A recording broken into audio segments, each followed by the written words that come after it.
was the last piece that I think I made for this exhibition, actually, after all the drawing and after the helmet was made. I knew that I wanted to have materials that were drawn and represented in my drawings to actually become three-dimensional. And here we have the soil, the rock, well, the stone, and the wood, as well as the snake and the metals being repeated sculpturally. I wanted to create this, almost this funeral scene, so this tumuli and the cairn were visible for the viewer to actually experience a possible, this insinuation that there's actual bodies that are within these three burial sites. First, we are given, imagine if you're standing where you are, that the feet are actually at the end, and then this is where the head would be, that there are these devotional medals that are then placed over where they would be held on to your outfit and over your heart. Here we're given a traditional ground burial scene, and then secondly, we have the stone burial scene. For me, I found it to be incredibly important not to just arbitrarily choose what kind of stone to use for the sculpture. I thought it seemed incredibly appropriate to do more research on what I really wanted to use beyond referencing the idea of the philosopher's stone. So within my research on different burials, I discovered, this idea behind the sarcophagus, which translates into flesh eating. Sarcophagi traditionally was used with a certain limestone, which they believed that ate away the flesh easier. So for me to choose limestone for the rock seemed incredibly appropriate, and luckily enough, it actually has this beautiful gleam and glitter within it naturally that occurs, but I feel also echoes that gleam and glitter that happens within the soil that's happening with the splattered paint. Moving on, lastly, to the wooden burial site, this piece is in honor of the boat piece entitled The Bridge, where we are given this idea of not only the Norse boat funeral, but also this idea of cremation, as opposed to ground burial or being, in the sarcophagus. That this idea of being reborn through cremation is present here in this piece, and that where I build the mound up so high that it is believed that the higher the pyre, the larger the pyre, the larger the pillar of smoke is, which allows the human soul to then be elevated that much easier to the heavens, and then reach that afterlife, the possibility for the afterlife.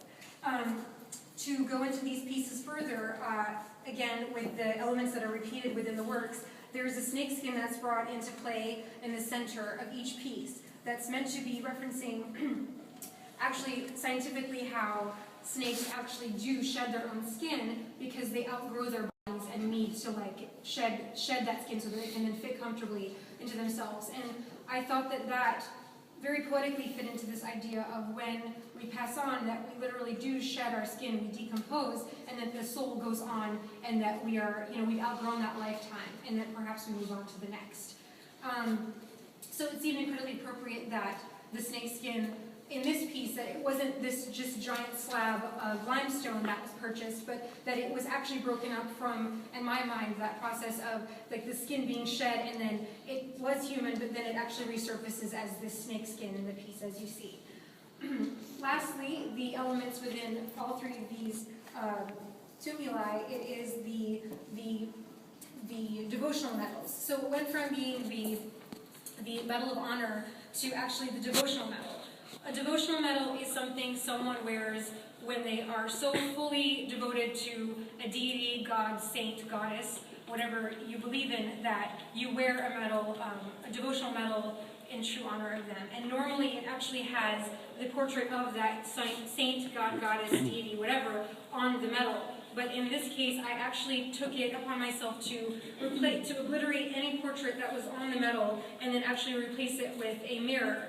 So that when the viewer would look into the devotional medal, that they would then see themselves and realize who actually needs to be worshipped the most is ourselves, first and foremost. That we are our own gods and goddesses, and we guide ourselves through our own lives, and that yes, there may be a higher power or things beyond us, but we really truly only have ourselves, and we need to believe in that that first and foremost. So that is my discussion. Yeah.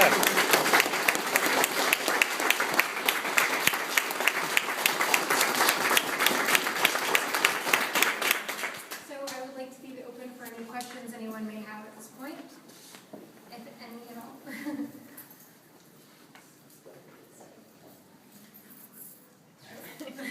So I have to say that I did watch the show, and I'm so happy to see some of the contestants here today, so it's very exciting. Thanks for coming, from my point of view. But I also want to say that, obviously, when you have a television show, the editors are going to show things that are best for TV, which is, a different argument. But so they focus a lot, for example, on the boxes. They focus a lot on this piece, which I think was my favorite of everything I saw on the show.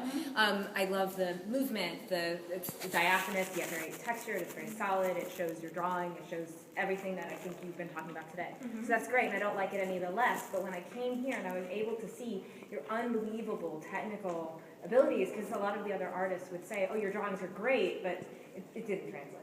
Of course not. No. It can't. But when you see the work up close, how detailed it is, and you say that you get into a meditative state as you're working, that's great. But you can't exactly pencil it all out and then go over it again with ink when you're talking about what looks like thousands, if not millions, of brushstrokes. So when I see the work that's on this side of the wall with all the warrior figures, how you manage to be able to draw figures and shapes with 1,000 brushstrokes, and yet also fit in anatomical details and emotion, and then the metalwork of the helmets, it just seemed like a really amazing mixture of abilities. I was even more impressed, I have to say. But the question I had about that piece is the helmets. Are they drawn from history? Are they? Yes. Do they represent different nationalities or tribes, or are they drawn from kind of an imaginary? No, they are definitely not fully from imagination. Basically, within a lot of my work, I have reference material. I like to look to other things, and like I did the research on Egyptian mythology and alchemy. I basically take bits and pieces from things and then put it together to become other objects and characters and landscapes, and that's what becomes this entire panorama. But I definitely went to what's it called? That bookstore near Union Square. The Strand. And I went into their armor section, and I just was looking through so many books, and I was so excited because there was just so much good material. And I took a lot of notes, and I bought a couple books, and I definitely just borrowed from different helmets. But it's interesting that you asked about the helmets, because I remember when I was drawing that particular piece, I called my sister and I was like, "Kathy, I swear to God, it almost seems as though if there's animal aspects to some of the helmets, it's almost like as if I'm insinuating that this soul perhaps was, a different kind of, living creature at some point. It wasn't just human." So I like the idea of that maybe the helmets represent other kinds of symbolic, things happening within that particular character's, background for the viewer to get out of, I think.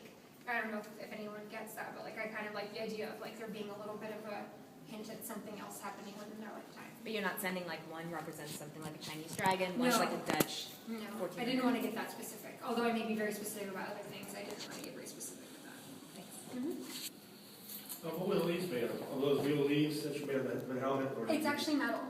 It's copper, and then I used a patina to get it to become darker. And then all the cold connections are with silver wire.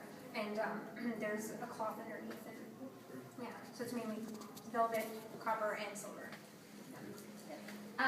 When you're doing the big drawings, do you do a mini version of it, and then kind of do one off of that, or do you just freehand the big one and hope that it kind of turns out what you had in your head?